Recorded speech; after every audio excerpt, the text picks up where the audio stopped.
Tengan un muy buen día. Continuando con el desarrollo del programa de la materia de dermatología, en esta oportunidad vamos a hablarles sobre las enfermedades exantemáticas. Para iniciar, que el exantema es una lesión visible de la piel, color rojo, púrpura, que afecta a diferentes partes del cuerpo. Generalmente es producida por virus y de cierto grado de viralidad.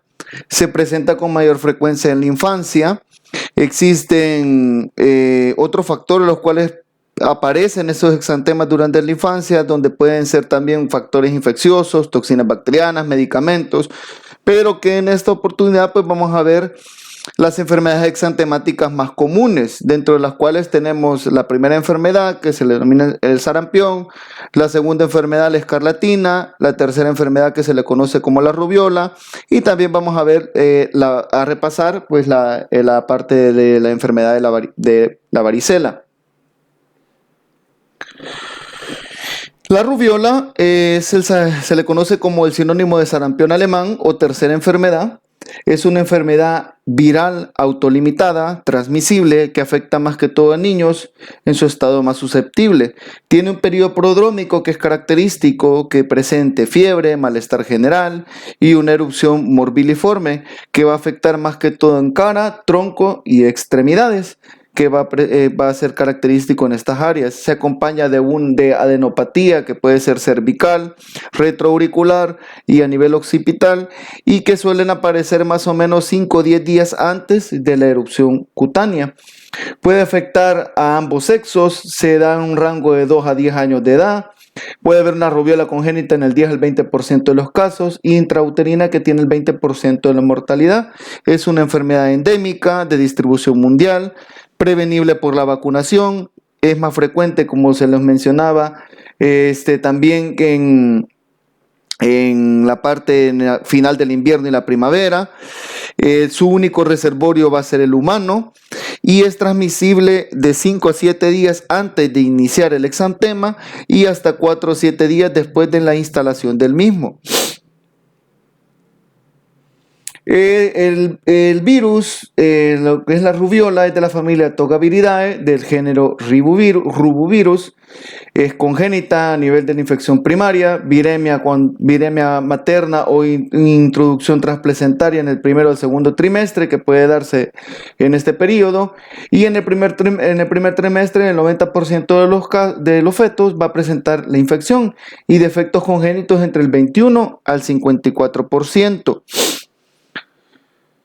El periodo de incubación de esta enfermedad va a tener una media de 18 días, pero varía entre 12 a 33 días. Su viremia va a estar de 5 a 7 días después de la exposición y va a estar afectada prácticamente en cara, tronco, extremidades y nalgas, que va a ser su topografía.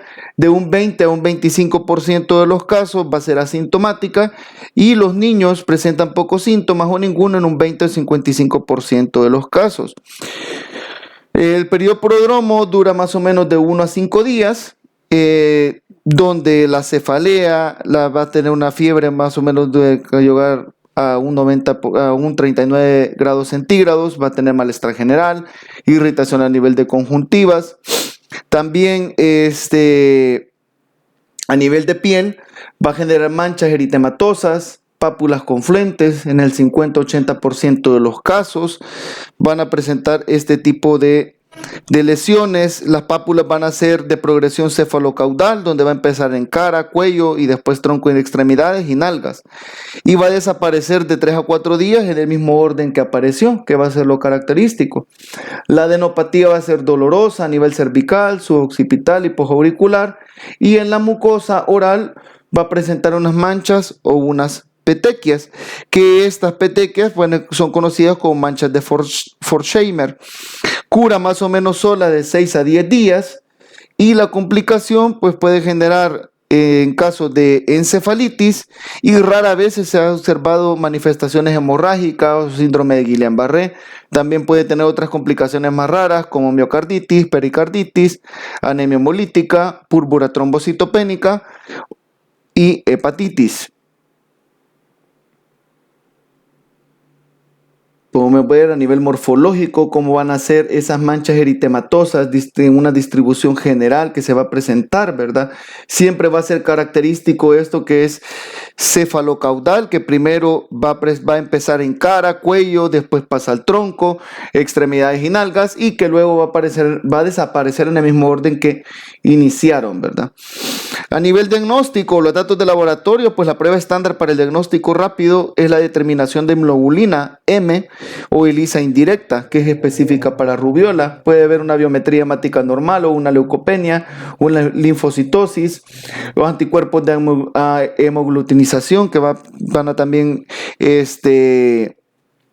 a nivel del diagnóstico, ¿verdad? En recién nacidos vamos a anticuerpos de globulina M en el cordón umbilical, en recién nacidos hemoglobina M y hemoglobina G, en la embarazada la detección de la hemoglobina M y la prevención pues que es la vacunación, en recién nacidos pues el aislamiento, corregir los defectos cardíacos y oculares y el tratamiento de esta enfermedad pues medidas sintomáticas y la vacunación. En la rubiola congénita se presenta cuando la madre del niño adquiere la infección con el virus de la rubiola poco antes de la concepción o durante las 8 a 10 semanas de gestación, donde el producto tiene bajo peso al nacer, puede presentar una púrpura trombocitopénica, una cardiopatía, cataratas, en un 6% pueden presentar sordera neurosensorial, retraso mental, crisis convulsivas, anemia hemolítica, aumento del hígado, aumento del vaso. El cuadro clínico en la piel se considera característica. En las primeras 24 o 48 horas hay una presencia de manchas o pápulas diseminadas de 2 a 8 milímetros de diámetro, color rojo o rojo azulado, ¿verdad? Y que van a ser infiltradas y dan este síndrome de blueberry muffin o de pastelillo de frambuesa, donde las cuales desaparecen de 3 a 6 semanas y depende de la eritropoiesis dérmica que estas lesiones se presenten, ¿verdad?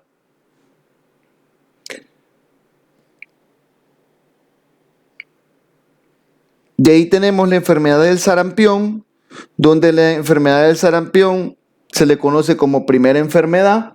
Es una virosis autolimitada, es una enfermedad viral aguda, contagiosa, que se transmite por la propagación de microgotas o el contacto directo de secreciones nasales o faringes de una persona infectada.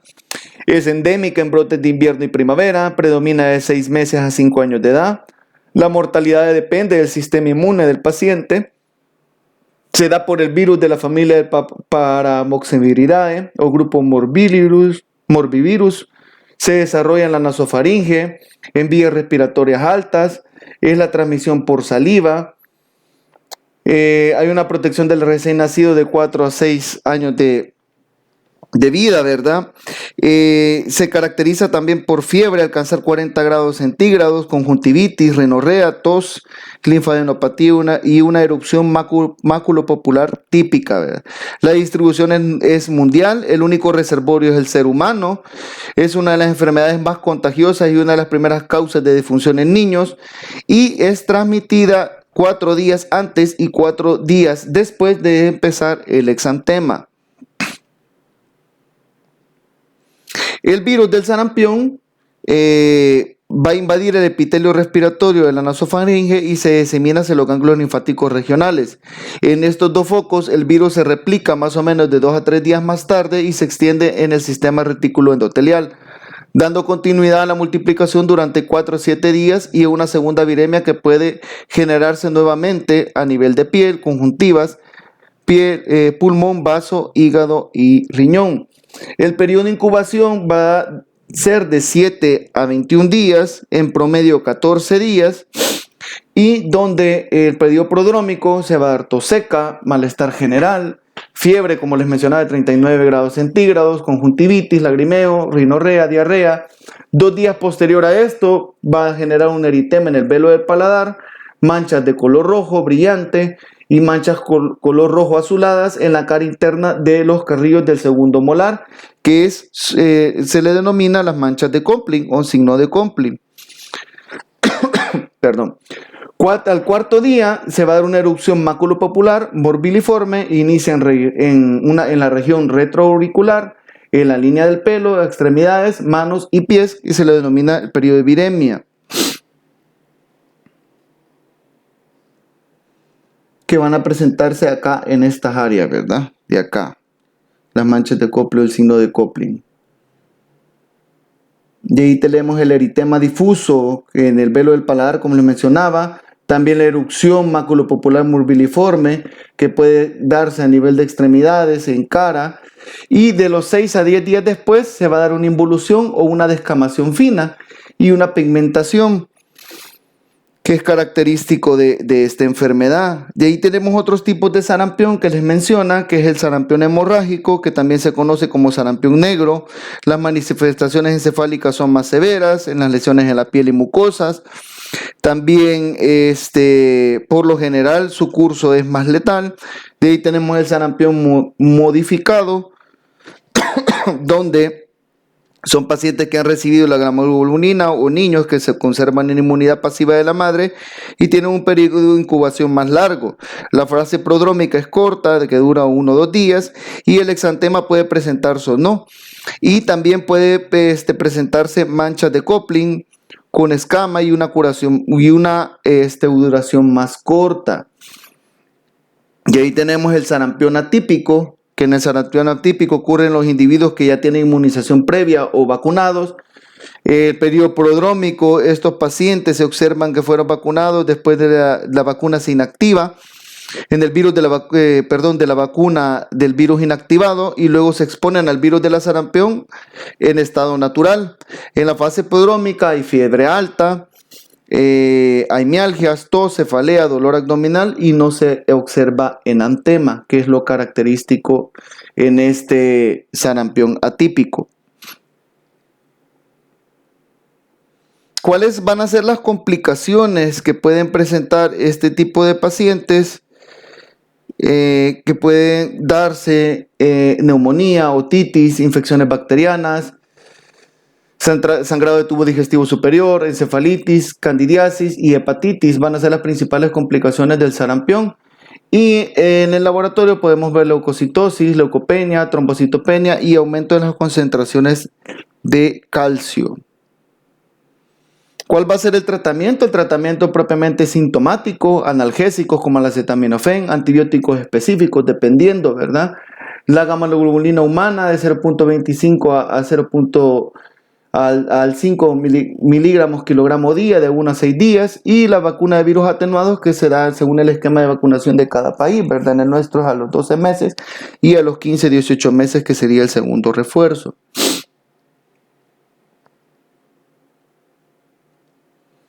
De ahí, de manera recordatoria, que también entra en la clasificación de enfermedades exantemáticas, donde tenemos el virus herpes, el herpes virus de la varicela zoster, donde es endémica y contagiosa. Su epidemiología incluye ambos sexos, más que todo en niños, a finales del invierno e inicio de la primavera. El periodo de incubación es de 10 a 15 días.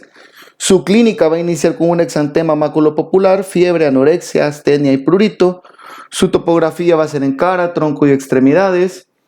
La morfología es una erupción con manchas eritematosas, pápulas, vesículas umbilicales, en rocío sobre rosa, erupciones, costras, donde las complicaciones de la varicela van a ser tanto locales, infecciosas cutáneas o cicatrices, púrpura trombocitopénica, neumonía, encefalitis, septicemia, síndrome de Reye, el síndrome de la varicela congénita, la varicela neonatal, puede presentar 5 días antes o 5 días después del parto, y donde van a ser lesiones múltiples, ¿verdad? Donde pueden generar pápulas, pústulas, luego se secan o formar costras, y van a ser cuadros muy generalizados que pueden presentarse a nivel de todo el cuerpo del paciente. Y ahí tenemos el virus de la varicela zoster, se aloja en los ganglios regionales o de los nerviosillos regionales, y esto nos va a generar posterior, cuando la inmunidad esté baja, el herpes zóster, que epidemiológicamente afecta a todas las razas, predominio a nivel de hombres, alrededor de los 30 años y en ancianos. La topografía va a ser intercostal, no pasa de un lado al otro, afecta a los dermátomos de los nervios, ciático, oftálmico, coclear, cubital, auricular y trigémino. En la morfología se va a presentar vesículas que siguen un trayecto del nervio y sus ramas, luego pueden formar costras, manchas y cicatrices. El herpes zóster va a generar un dolor urente, quemante, continuo, precede una erupción o neuralgia posherpética. Puede recidir en pacientes que tienen diabetes mellitus, SIDA, inmunosupresión. Y las complicaciones pueden darse el síndrome de Ramsay-Hunt, que está afectado el ganglio geniculado, en el pabellón auricular, dolor, disacusia, alteraciones en la lengua, parálisis facial transitoria. Le puede dar una parálisis de Bell afectando el séptimo y el octavo par craneal, artralgias y vértigo. Y de ahí tenemos las lesiones, como les mencionaba, las costras melicéricas, las vesículas que pueden presentar estos cuadros, siempre siguiendo esa topografía intercostal que no pasa de un lado a otro, a nivel del rostro, que no va a pasar hacia la otra zona, ¿verdad? Al hemicara, solo va a afectar una cara, un lado de la cara, sea el lado derecho o izquierdo, ¿verdad? Dependiendo. Y ahí tenemos la escarlatina, que es otra de las enfermedades frecuentes dentro de las enfermedades exantemáticas, donde es muy frecuente que se den niños de 2 a 10 años de edad. El principal causante va a ser el estreptococo beta hemolítico del grupo A, una toxina eritrogénica del grupo A, B o C. Va a haber una vasodilatación cutánea o infiltración perivascular, donde va a estar afectado también el miocardio y el riñón. Su periodo de incubación es de 2 a 7 días, con síntomas generales, donde se va a caracterizar por una faringitis exudativa, fiebre, exantema maculopopular, adenopatías cervicales, submaxilares, va a presentar una lengua color rojo escarlata y un ataque del estado general de toda la piel. Va a predominar en extremidades, respeta región peribucal y pliegues. Se transmite esta enfermedad por vía aérea mediante el contacto de un sujeto portador del estreptococo. Es muy que se dé en primavera y verano.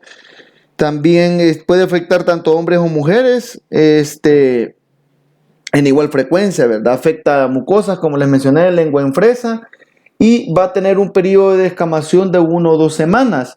Su morfología va a ser un eritema generalizado que va a presentar pápulas puntiformes.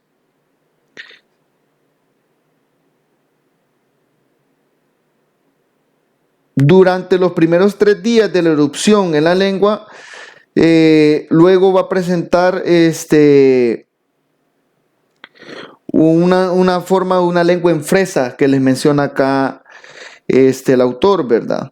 Y presenta también unas petequias a nivel de la úvula o en el paladar blando, puntos rojos que se le denomina, que también puede presentar las manchas de Forchheimer. Esto dura la descamación en un periodo más abundante que se va a generar a nivel de la cara, tronco y en manos y pies, que también puede presentar esta descamación. Los datos de laboratorio que vamos a encontrar, pues vamos a confirmar el diagnóstico por medio de un exudado faríngeo, cuantificación de la streptolicina tipo O, biometría hemática que muestra leucocitosis. El tratamiento puede ser penicilina o amoxicilina vía oral por 10 días o penicilina G-benzatínica vía intramuscular una solidosis. También podemos ocupar clindamicina o claritromicina por 10 días o acitromicina por vía oral por 5 días. Podemos utilizar cualquiera de esos tratamientos. En las complicaciones pueden haber complicaciones tanto tempranas como tardías. En las complicaciones, la principal complicación en un estado grave que puede generar una fiebre reumática y una glomerulonefritis que puede presentar en las complicaciones en pacientes ya graves. Pero en las complicaciones tanto tempranas puede ser sinusitis, meningitis, absceso cerebral, hepatitis, choque tóxico, y en las complicaciones tardías que puede dar fiebre reumática, glomerulonefritis postestreptocócica, fluvio telógeno, delirio y coma. Tenemos ejemplo, estos cuadros de descamación, como les mencioné, que dura de 1 a 2 semanas que puede darse, ¿verdad? Y la lengua en fresa que puede darse en esta zona de acá, en la fiebre escarlatina. Bueno, esas serían las enfermedades más frecuentes que podríamos ver nosotros correspondiente a las enfermedades exantemáticas.